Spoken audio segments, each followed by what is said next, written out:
Hey, good evening, good morning, good lunchtime, whatever it is, wherever you are.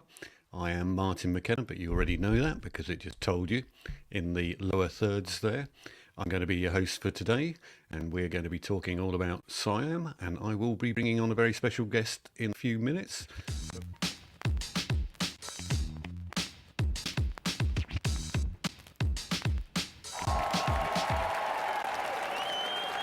Claire, everybody gets a round of applause on this show. How are you doing? I'm really good, Martin. Thank you for inviting me on.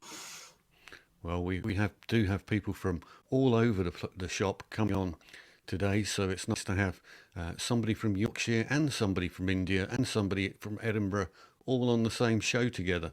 So thanks for joining us from different parts of the world.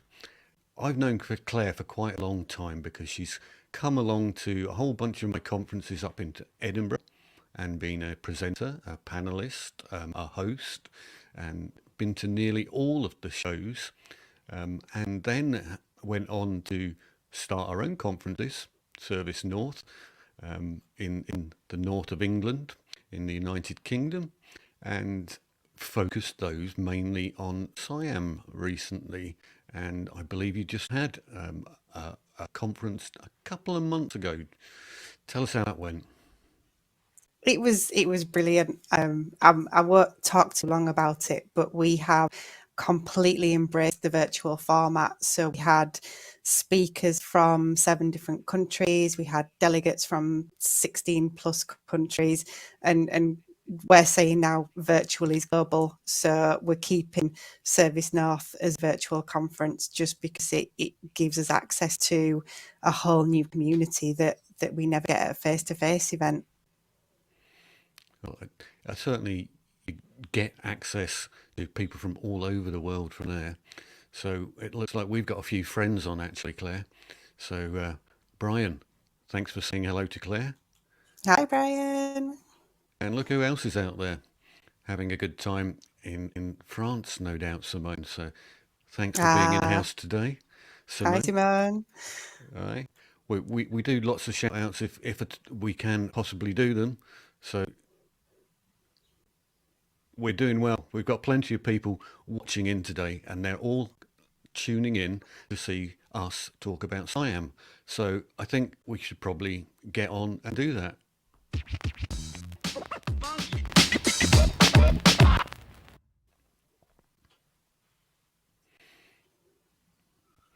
So SIAM, what does it mean to me? Service integration and management. A whole world of complexity with cloud vendors and managed service providers that we never used to have to deal with before. And then somewhere behind the scenes, we have some poor individual trying to run a selection of processes which traditionally might have been easy, but in an uber complicated world. That's kind of as far as my SIAM knowledge goes. That's what I understand from SIAM. However, in sort of researching the show a little bit, I did come across a lovely diagram. And what I'm going to do, bring up that diagram on the screen. And I think I'm going to then sit back for 10 minutes and let Claire tell us about SIAM. In particular, when I'm looking at this diagram, I want to know what's the difference between a service integrator and a service provider. Where do all of those processes fit? What are the SI functions? What are the SIAM functions? You know, take your time. 20 minutes on that. No, starting now, however long you feel like. But teach me something, Claire. Okay, so service integration and management, it originated in the UK government because what they realised was they were spending enormous amounts of money on IT projects and programs and not really getting the results that they wanted, which is a fairly common complaint, I think. And a lot of the issues came from the fact that in order to build an end-to-end IT service, you're working with multiple vendors. You know, you've got people doing application development, you've got your hardware people, your infrastructure people, your network people, your database people.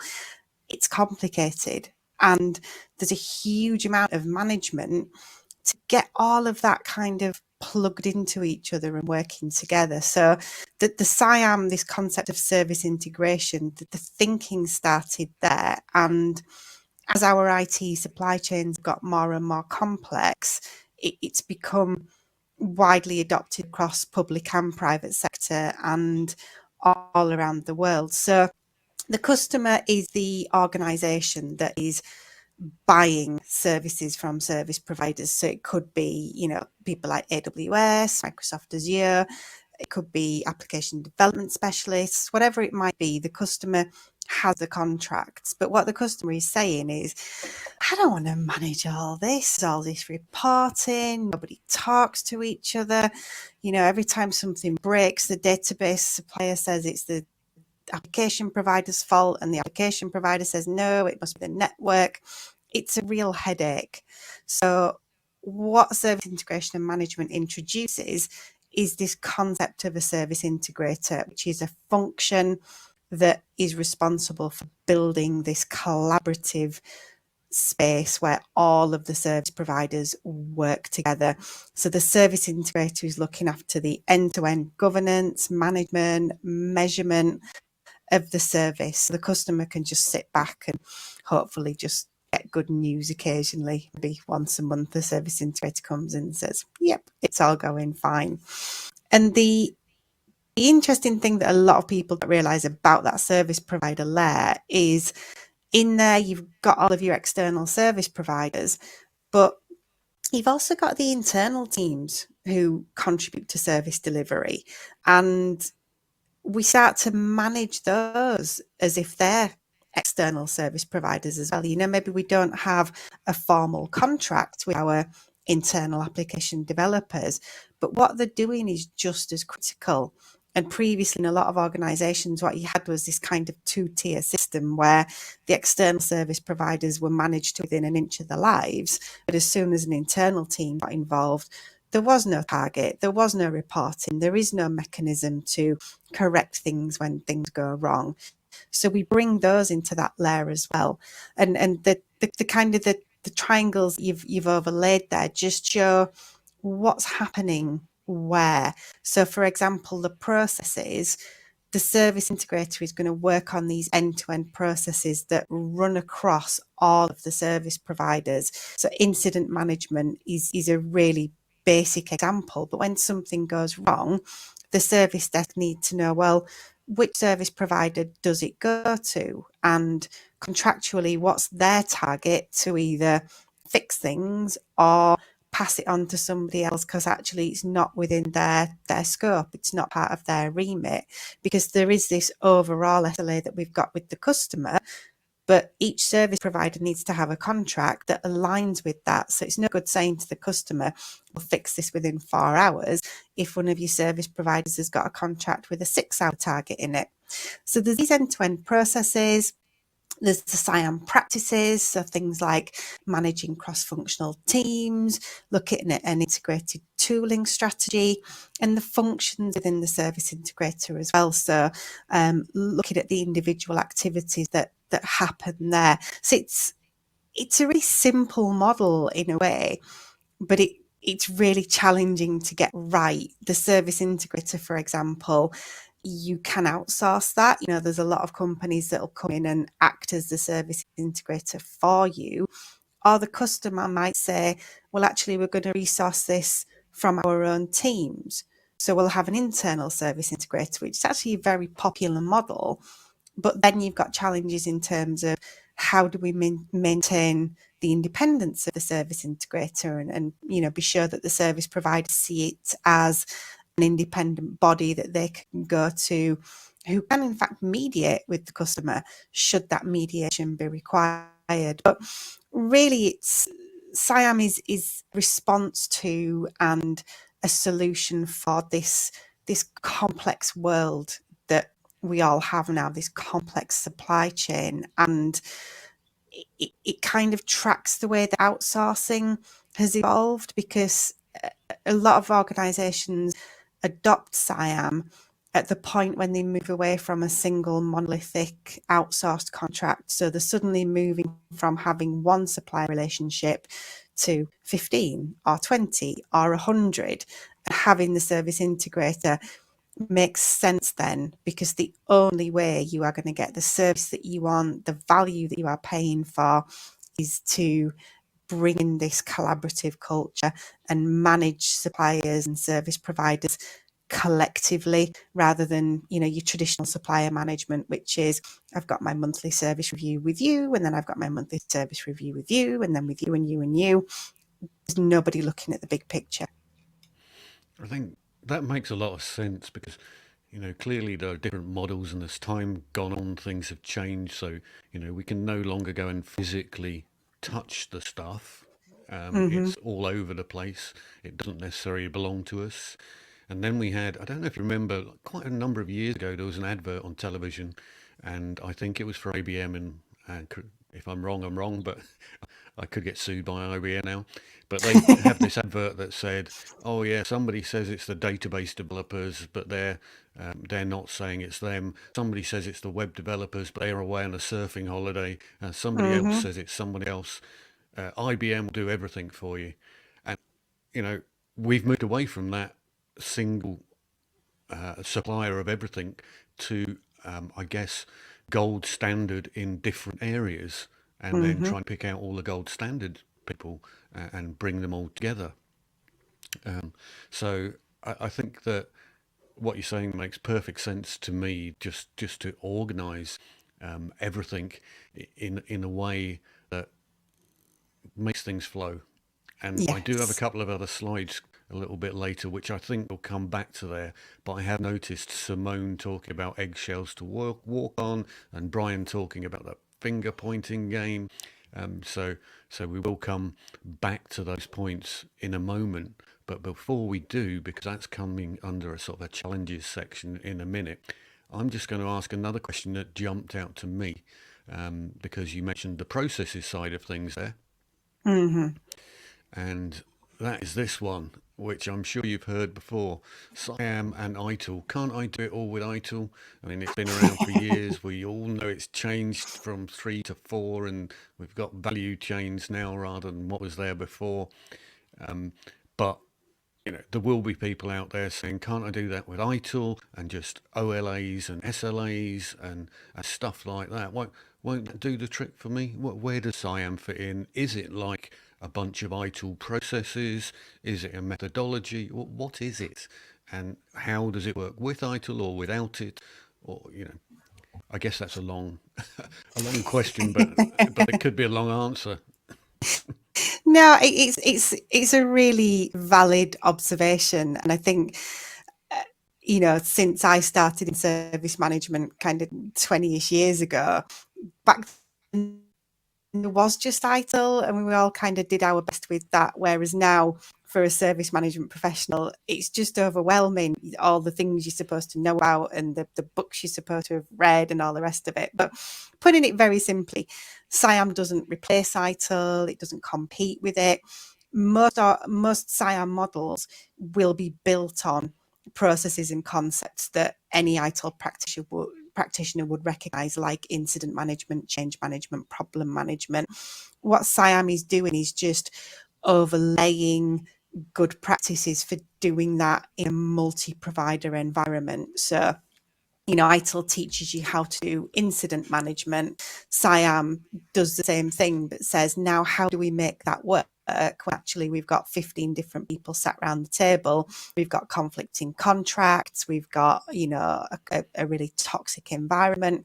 How do we approach that? So the two are actually very complementary. And previously, in past versions of ITIL, the focus was very much on supplier management. The new ITIL 4 books do actually give a little bit of space to SIAM. They do use different terminology to what we published in the SIAM body of knowledge, which I think is a bit of a shame, because it has the option to create some confusion. But it's good to see that ITIL now, recognises SIAM as an area of good practice and a part of the service management library. I think that it's interesting that, as you were saying, that there's a few things coming in from various different people, really saying, SIAM then, where does the contractual responsibility and visibility lie? And does SIAM sort of put down rules for this across both the customer and the providers, all the different providers? Is that what SIAM's doing, putting some rules together for everybody to follow? I suppose in a really simple way, yes, it is. I mean, in that SIAM model that you put up, the customer still absolutely owns the contracts, but what you would expect to see in a contract that had been tailored for a SIAM model is that the service provider is required to accept and work with the service integrator as the agent of the customer organisation. So a lot of that, you know, day-to-day interaction will be with the service integrator rather than directly with the customer. And again, it depends how and when you are bringing a SIAM model into your organisation, because the perfect world, you know, the greenfield scenario, you would have the customer put service integrator in place first. If it's an external service integrator, you would expect them to bring advice about how the contract should be written, what's going to make an effective contract, what specific clauses need to be in there about collaboration and, you know, interaction with other service providers. What quite often happens is the service integrators coming into an environment with legacy contracts, and you know, some might expire quite quickly, some might have years to run.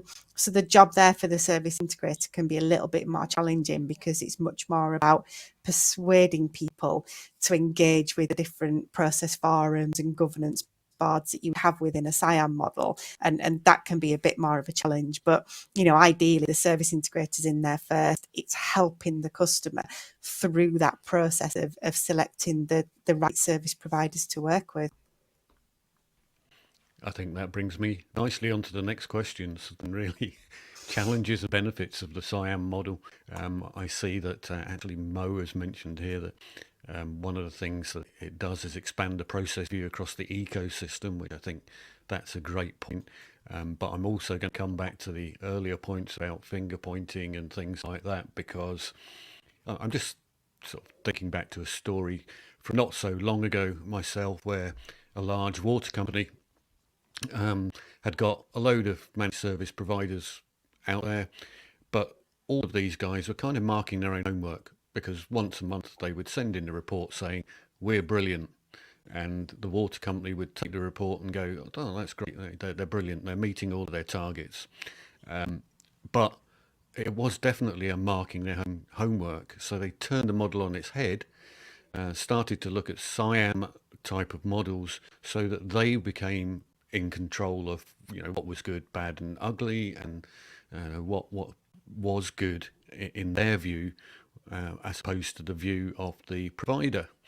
So I can see the would be challenges in that, and in fact, this particular company, I think one of the MSPs kicked up a big fuss about what they wanted to do, and so the hard-nosed Scotsman at the top of the organisation said, "Well, if you don't like it, we'll find somebody else." So I'm not sure if that was the best attitude to have in terms of negotiation skills, but that was the way he worked. Do you see stuff like that appearing when you've had a look at different people trying to adopt the SIAM model in a push rather than a gentle persuasion? Yeah, and it's quite an interesting one, because I hear again and again, you know, oh, the service providers won't like that. They won't want to work together. You know, they used to fiddling the numbers so that they always get the bonus or whatever it might be. What's in it for them? And the main thing is, actually, you get to keep your customer. That's what's in it for you. Not only will you keep the contract, you will have the opportunity to grow the contract by working in collaboration with the other service providers. Because, you know, you're marking your own homework, you're submitting these reports that are green, but it's the kind of the classic watermelon report. The customer's still not happy. what is going to happen when it comes to contract renewal and renegotiation? You end up in a really transactional relationship, which is very much about, did you do this? Yes, no. We're giving you money, or we're taking money away. Whereas once you're into this kind of SIAM way of thinking, ideally you're moving beyond the contract, and the focus is much more on the quality of service. So we still have, penalties and service credits when things go wrong, but the service integrator should have some discretion around that. And rather than me saying to you, I'm taking this much money back from you this month, how about you commit to invest in that in order to improve the service? Because then everybody wins. So there are real challenges, and I have come across some real old school service providers who will just refuse to engage. And good luck to them. I hope they are still in business in 5-10 years, because the smart service providers want to collaborate, they want to engage, they want to innovate, because they know then that there's benefits for everybody. I think then we got a comment from Brian there, which pretty much says exactly what you said, in terms of people not wanting to necessarily collaborate. And Simone, marking your own homework quotable quote. Yes, it certainly is. You're welcome to use it as often as you like. Uh, and Brian again is saying value co-creation. So I kind of like that statement, in terms of it's good for everybody, isn't it? So with that's a perfect lineup for you to tell me what are the main benefits and who can you quote as introducing SIAM and getting lots of benefits from it. Well, I think one of the most immediate examples is one of the originators of SIAM, which is the National Health Service.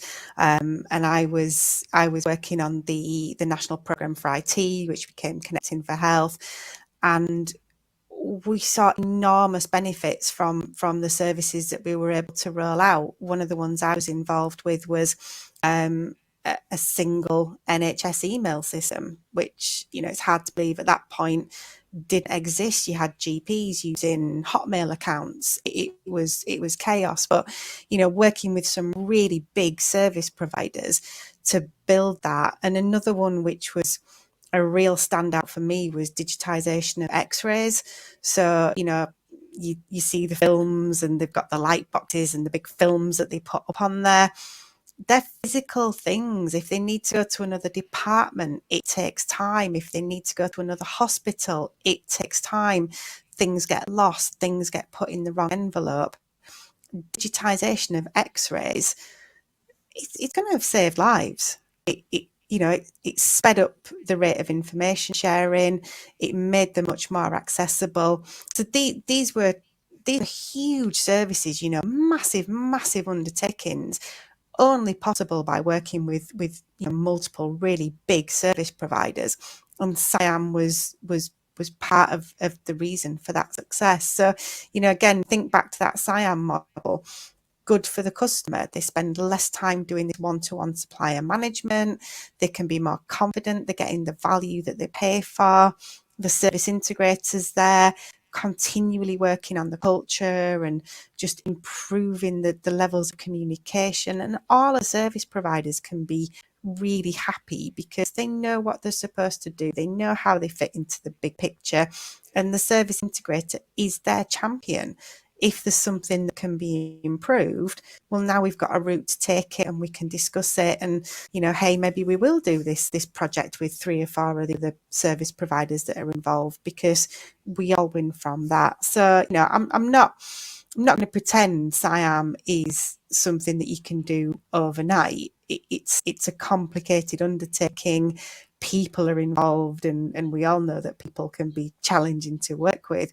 Sometimes it means you have staff move into different organisations. Say you're building an external service integrator, there might be staff move from the customer organisation into there. So it's a big undertaking, but the value should absolutely be there.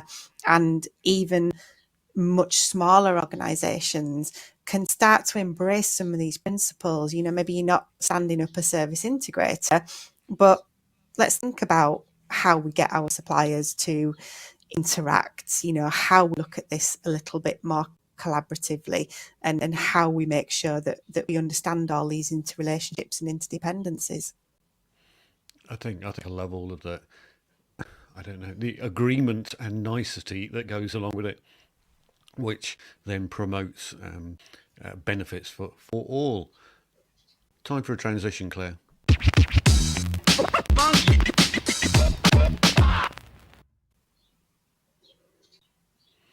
Now, I was going to ask people how they rate themselves in terms of their SIAM maturity at the moment, but we will start to run out of time because we've already gone over time. However, I've got a great question coming from Brian number 2, which is saying, what would be the first thing for your company to do when considering implementing SIAM? And I think that, for me, is kind of a bit of a leading question, or one for you to hit away, because I happen to know you do some SIAM maturity assessments, and I'm assuming that would be a good place to start. Yeah, I mean, the answer to that question, no matter what you're looking at, for me, is always start by looking at where it hurts. Where is the pain in your organisation at the moment? Are you experiencing friction that you can attribute to the number or the quality of the service providers that you've got? But there's a couple of resources we've got on the Scopism website which can help. So the first one is the SIAM white paper, which is, it's kind of analysis of the results of the global SIAM survey that we have been doing for the last 4 years. You can download the white paper results for the last 4 years for free, and that will give you some clues about why people are doing SIAM, what types of company, what are the challenges, what are the benefits. So that's really useful. And as Martin's mentioned, the other thing we've got is the SIAM health assessment, which you can go through it yourself. It's up on the Scopism website. Again, it's another completely free resource. Or we do have a group of licensed consultants as well. You can reach out to one of them and they'll go through the assessment with you and maybe add some sort of pointers based on their own experience as well. But we've got a whole raft of useful resources on the Scopism website, so I would definitely recommend that you go and have a little look around on there. So yeah, get your phone out, point it at the QR code. That will take you to the free downloads. You will need to register yourself, but then you can get tons and tons of information there, including the SIAM body of knowledge. Is that right? Mm-hmm. Yep. And what does that contain?